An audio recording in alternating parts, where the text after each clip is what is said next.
went to Nicaragua on a trip with some friends and family looking for an adventure that combined travel with volunteering. What we knew about Nicaragua was that it was always referred to as the second poorest country in the Western Hemisphere. There was just a lot of vibrancy and really warm, friendly people, but at the same time you could sense the reality of the poverty that some people were living in. We met a group of artists who made these beautiful hand-woven bracelets but didn't really have a market for selling them in Nicaragua. And so we had the idea that we could bring some back to the States, sell them to our family and friends, and then return the funds to the artists who had made them. I was at school at American University and started selling them there. We had one friend who was a teacher in Pennsylvania who started selling them at her school. It was like a complete experimental program. We had no idea whether anybody would care about these things. Just little by little, we went from 1 school to 2 to 4 to 8. People loved the idea that through a hand-woven piece of art they could empower people in another country. And from then on we knew that we had an idea that might work. In the beginning, we used to bring suitcases of shoes and clothes that we just wanted to help, but we didn't have anything more than that very simple idea. I'd say one of the earliest mistakes we made was thinking that we knew better than the people in Nicaragua what their communities needed. The project started with this huge learning curve that we had to confront. The first step to that was recognizing that instead of trying to help, we needed to spend time with Nicaraguans to listen and learn about this very different reality. The most common mistake people make when they come to Nicaragua trying to help is they don't have the context. They don't understand the country. They don't understand the culture. I couldn't walk into your family and solve all your family's problems. Cuando viajamos de un país a otro, ¿de qué forma lo estamos haciendo? Estamos trayendo todo lo que pensamos nosotros que es bueno y imponiéndolo sobre realidades completamente distintas. Es muy fácil dar y la gente se acostumbra a que le den, pero si le seguís dando a la gente, no va a aprender a hacer las cosas. And so we stopped giving things and handing things out and went in search of supporting systems or ideas that would allow Nicaraguans to solve their own problems. In the Western world, we have one perception of poverty, and in here, poverty is a reality. It's not indicative of somebody's effort. I've lived in Nicaragua for 10 years. People are as capable here as anywhere else I've ever lived. A lot of poverty is maintained by the inability to plan for the future. La realidad de una familia típica nicaragüense es enfrentarse al día a día. Salario mínimo es legal, pero creo que queda una pregunta muy grande que si es justo. Los salarios mínimos dependen de la industria. Trabajar en esas industrias, especialmente en la agricultura y la textil, significa salarios mínimos. Todos están entre $120 y $200 mensual. Era bastante difícil, sobre todo trabajar en el campo. Habían meses donde no podía obtener el alimento necesario para darle a mi familia. En Nicaragua existen trabajos muy mal pagados. Digo la palabra muy mal pagado porque la verdad que no sacan el diario de comida. Existe lo que se llama el subempleo, que representa una gran parte de la población. Es vivir básicamente del día a día. Todas estas personas que trabajan informalmente en Nicaragua, básicamente están por ellos mismos. We learned that Nicaraguans needed options more than anything else. And that's what the Pulsera Project has largely been about, creating opportunities through these school sales. We thought that by further connecting students with the artists that they're empowering, by sharing their lives and experiences, we could create meaningful cultural exchange, and that's half of our mission. I just think it's important that the kids make a connection, and they see the tags on these bracelets and it's got a face on it, and they're able to connect a real person behind the bracelet. Through all the videos, through the readings, to really give them a more authentic look into the lives of people there and see, oh, they might have economic poverty, but they're living their lives and they seem very happy, and here's what they're doing to make their lives even better. I think that challenges the narrative that most kids have about Central America. A huge part of the educational mission of the Pulsera Project is to encourage global citizenship and encourage people to think about how we can make the world a more just and equal place. We are seen as global leaders in many aspects of the world, but we're also the driver of a lot of the activities that happen in the rest of the world by the fact that we're also the greatest consumers of things. ¿A costa de qué tengo mi camisa de $5? Muchas veces todas esas comodidades que queremos en los países desarrollados vienen a costa de los países subdesarrollados. Just changing the things that you buy can have a domino effect on people thousands of miles away from you. They're coming out with, a better understanding of how they can make a difference in the world. I think that can be really inspiring for them.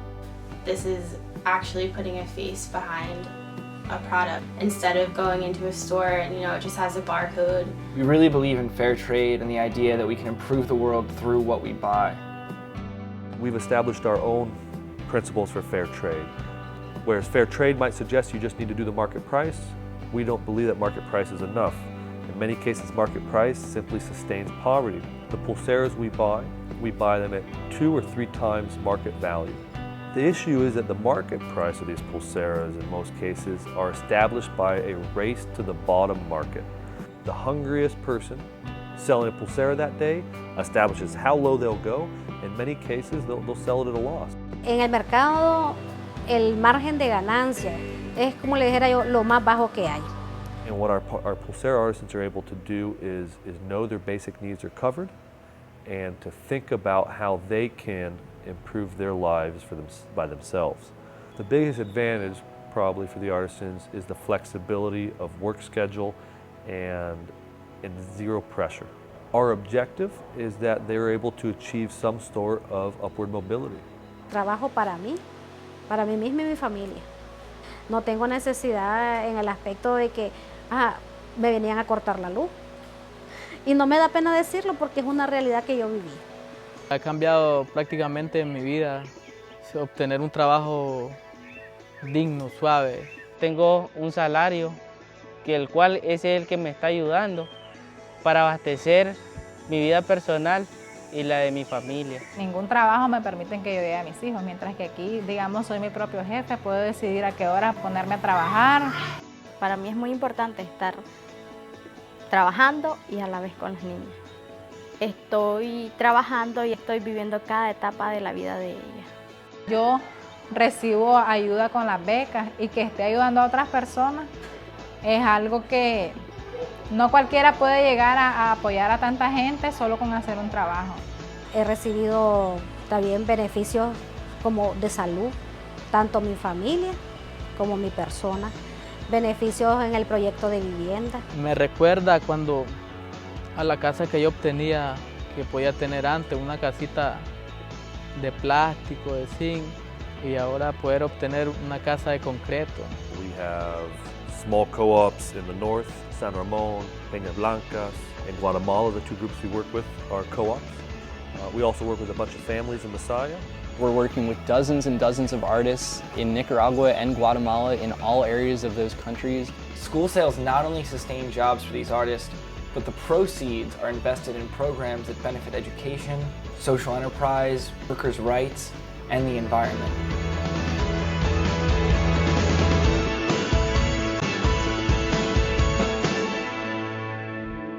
When we search for organizations to support, the most important thing that we seek is organizations that know their community well. Basically, we invest in Nicaraguan society. El ser parte de este proyecto y el saber que ayudan a los demás en cuestiones de beca, en cuestiones de vivienda, en cuestiones de salud, pues eso nos ayuda bastante también.